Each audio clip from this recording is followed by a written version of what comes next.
সবাইকে স্বাগতম জানিয়ে আমি তাপস কুমার রায় আমার টিউটোরিয়াল শুরু করতেছি।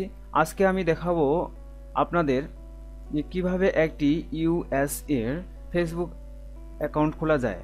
তো আমরা প্রথমে ইন্টারনেট ব্রাউজার ওপেন করব, এখানে লিখব facebook.com।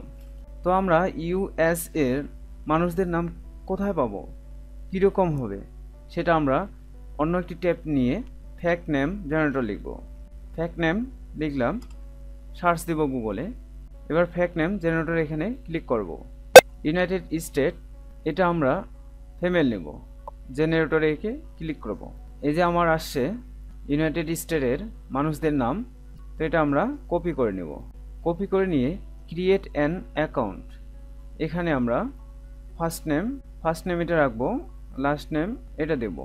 তো কনফার্ম করার জন্য আমরা এখানে আমাদের মেইলটি দিয়ে দিব, এটা কপি করে আমরা এখানে বসাবো। এবার একটা পাসওয়ার্ড দেব, বার্থডে আমরা বসাবো। এবার আমরা আমাদের জেন্ডার বসাবো, ফিমেল দিলাম।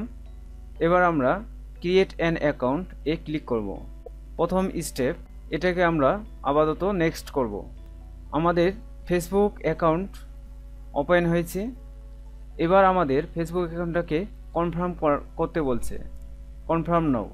তো আমরা কনফার্ম করার জন্য আমাদের জিমেইলে লগ ইন হব। তো এখানে লিখব জিমেইল, আমাদের ইমেলটি আমরা এখানে দিয়ে দেব। নেক্সট, পাসওয়ার্ড দেব। এই যে আমাদের এখানে কনফার্ম মেসেজ আসছে, এটা আমরা ওকে করব। Confirm your account confirm. আমাদের ফেসবুক অ্যাকাউন্টটি ক্রিয়েট হয়ে গেছে। তো আমরা এখানে আমাদের প্রোফাইল পিকচার দিয়ে দিতে পারি। অ্যাড ফটো এ ক্লিক করলে আমরা প্রোফাইল পিকচার দিতে পারবো। আপলোড ফটো, তো আমরা এই পিকচারটা দিয়ে দিলাম। এটা আমরা এডিট করে নিতে পারবো, যেখানে রাখার ইচ্ছা সেখানে রাখতে পারবো। এবার সেভ, এখানে আমাদের ঠিকানা দিয়ে দিতে পারবো। তো এইভাবে আমরা ইউএস এর অ্যাকাউন্টগুলি খুলবো। তো পরবর্তী টিউটোরিয়ালে আমরা দেখাবো কিভাবে ইউএস এর অ্যাকাউন্টকে আমরা ভেরিফিকেশন করতে পারবো। তো আমাদের ভিডিওগুলো দেখতে থাকুন, সাবস্ক্রাইবার হন, লাইক করুন, কমেন্ট করুন। পরবর্তী টিউটোরিয়াল দেখার আমন্ত্রণ জানিয়ে আজকের টিউটোরিয়াল এখানে শেষ করছি। সবাইকে ধন্যবাদ।